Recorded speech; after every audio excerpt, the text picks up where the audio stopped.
Welcome to Reiki Banashi, a podcast where we talk about Reiki in a simple and approachable way. I'm your host, Innina, and I'm a practitioner and teacher of traditional Japanese Reiki. And through this space, I share thoughts and reflections with you, sometimes on my own, sometimes with guests. We'll explore this fascinating topic that is so close to my heart. So make yourself comfortable and let's get started. Konnichiwa. Hi everyone. So today I'd like to start a little series of episodes that will come back every now and then. So it's about pronunciation mistakes in Japanese for Reiki terms and in a fun little guide way. So today I'd like to talk about some Japanese terms used in Reiki. And this will be a light episode that I hope will make you smile too, but it still carries some important points. Why? Simply because being half Japanese, I often hear some, let's say, creative pronunciations. So I'm sure I make the same kind of mistakes when pronouncing terms or words that comes from a language I don't speak, even in English, I guess. So, of course, this correction come from a place of kindness, and because when it comes to speaking another language, we often don't even realize the mistakes we're doing.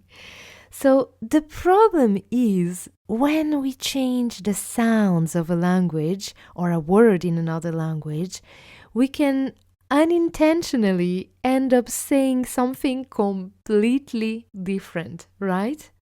So let's take an example of a word in English.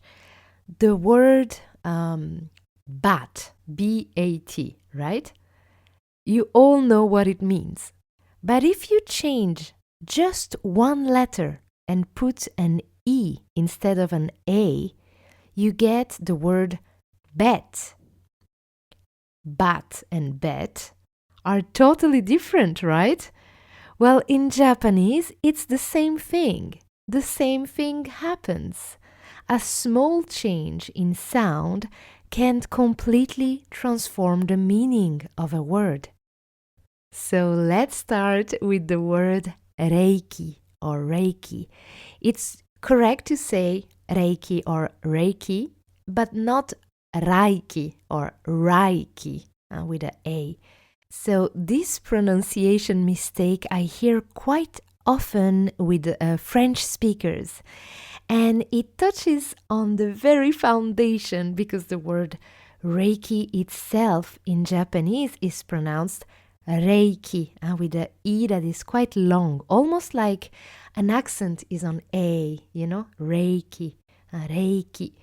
And it's not spelled with an A, so it's not Reiki, And pay attention because in Japanese, if we say Reiki, the Rai means thunder, or even, and also, Rai can also mean leprosy. Oops! So no, we're not talking about the energy of thunder, even though that could be very nice too, but that's not what we're talking about, or not the energy of leprosy. We're talking about universal or soul energy, Reiki. So Reiki. A pronounced like a bit like for cake, no? You don't say cake, right? You say cake. So Reiki, that's A. The second pronunciation mistake that I often hear is the name of the founder of Reiki, right? It's Usui, Mikao Usui, and not Mikao Uzui. So that's the second common mistake, the pronunciation of the letter S followed by a vowel. So that's a mistake that I often hear with Italian speakers, French speakers, German speakers too, but not so much for English speakers. But I will, however, because I also did this part in French and Italian, I will also do it in English here. So, as Japanese was Romanized through English, therefore in English, all S followed by a vowel are pronounced as S and not Z, right? It's a very example in Reiki. Our founder, Mikao Usui, not Mikao Uzui. Usui, like S, and not Uzui, like Z, right? So, to give you an image, imagine if someone changed your surname. If your last name were Smith, for example, would you want it to be called Smythe? Or worse, I don't know. So just remember Usui, not Uzui. So, a fun fact for anime lovers, I know there's a character that I really like that has the name Uzui, Tengen Uzui, in Demon Slayer, or in Japanese it's Kimetsu no Yaiba. So the name Uzui exists, but it has nothing to do with Reiki.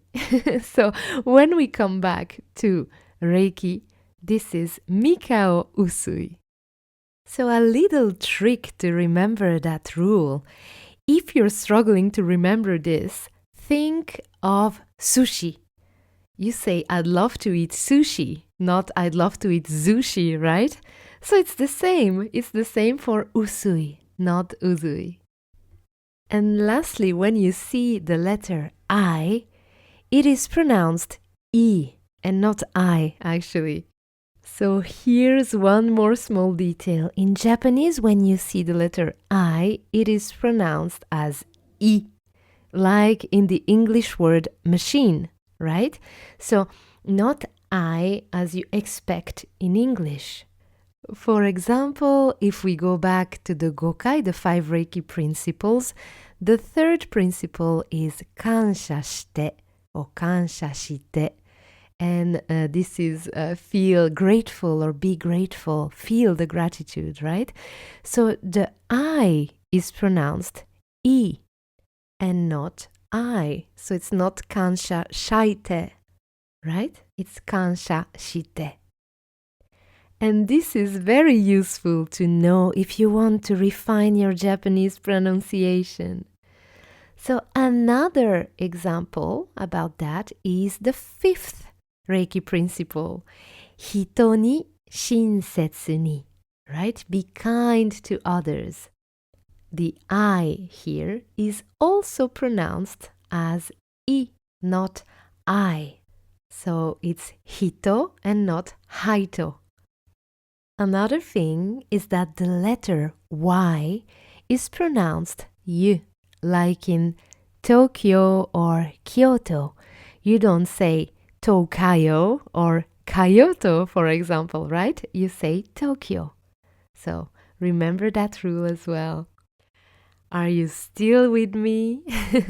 Because now here's the ultimate test to see if you really followed the episode and understood what I'm talking about. We're talking about the correct pronunciation of the original Reiki method name. So which is the correct pronunciation? 1.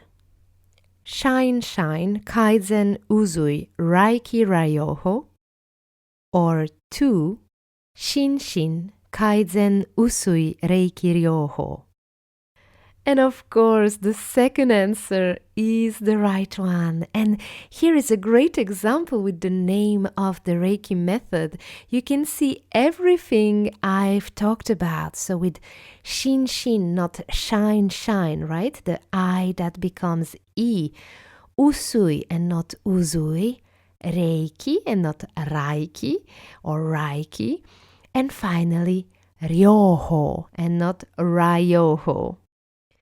And there you go. So that was a small and light episode, but I hope it made you smile and helped you improve or understand better the pronunciation of Reiki terms. Thank you so much for listening. It's such a joy to share these moments with you. If you'd like to keep exploring these topics with me, you can find me on Instagram or on my website. And if you want to dive deeper or learn more, all the links are in the episode notes. I'll see you very soon, and in the meantime, take care. ありがとうございました。